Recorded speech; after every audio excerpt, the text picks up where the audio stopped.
ସାଙ୍ଗମାନେ ମସୁର ଡାଲି ଆକ୍ଚୁଆଲି ମୋତେ ଭଲ ଲାଗେନି, କିନ୍ତୁ ବଜେଟକୁ ସୁହାଇଲା ଭଳି ମସୁର ଡାଲିଟା ଏବେ ବଜାରରେ ମିଳୁଛି, ସେଥିପାଇଁ ଚଳେଇ ନେବା କଥା। ସେ ଯାହା ବି ହଉ, ଏପଟେ ଆସିକି ଫ୍ରିଜରେ ଦେଖିଲା ବେଳକୁ ଫ୍ରିଜରେ କିଛି ବି ପରିବା ନାହିଁ, କିଛି ବି ନାହିଁ। ତ କିସ କରିବି ଭାବିଲି, ମୁଁ ସେଥିପାଇଁ ଭାବିଲି ଏଇ ବାଇଗଣ ଯେ ଦୁଇଟା ନାହିଁ, ସେଇ ବାଇଗଣ ଦୁଇଟା ନେଇ ଆସିକି ତାକୁ ଭାଜିଦେମି।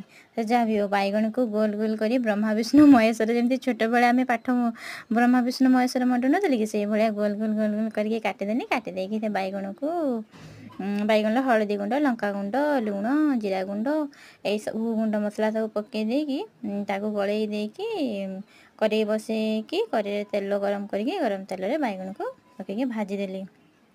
ଏବେ ତ ଘର କାମ ଶିଖୁଛୁ ନା, ଘର କାମ ନ ଶିଖି ଆଉ କ'ଣ କରିବ? ପାଠ ପଢ଼ିକି ଯଦି ଚାକିରି ନ ହେଲା କିସ ଆଉ କରିବା? ଘର କାମ ହିଁ କରିବା, ସେଥିରେ କିଛି ଲଜ୍ଜାବୋଧକତା ନାହିଁ।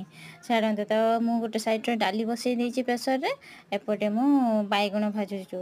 ତ ଡାଲି ପ୍ରେସରରେ ହେଇସାରିଲା ପରେ ମୁଁ ଭିଡ଼ିଓଟିକୁ ସ୍କିପ୍ କରିଦେଇଥିଲି।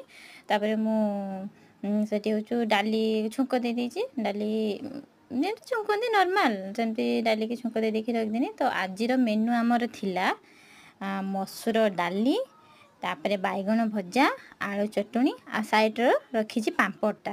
ସେ ପାମ୍ପଡ଼ଟା ଯେତେବେଳେ ଆମେ ଖାଇବା ଭାତ ଖାଇଲା ବେଳେ ଛାଙ୍କିକି ଖାଇବା, ଗରମ ଗରମ ଛାଙ୍କିକି ଖାଇଲେ ମୋତେ ଭଲ ଲାଗେ। ଭିଡ଼ିଓ ଭଲ ଲାଗିଲେ ସବସ୍କ୍ରାଇବ୍ କରିବେ, ଲାଇକ୍ କରିବେ, କମେଣ୍ଟ କରିବେ। ରହିଲି, ଜୟ ଜଗନ୍ନାଥ।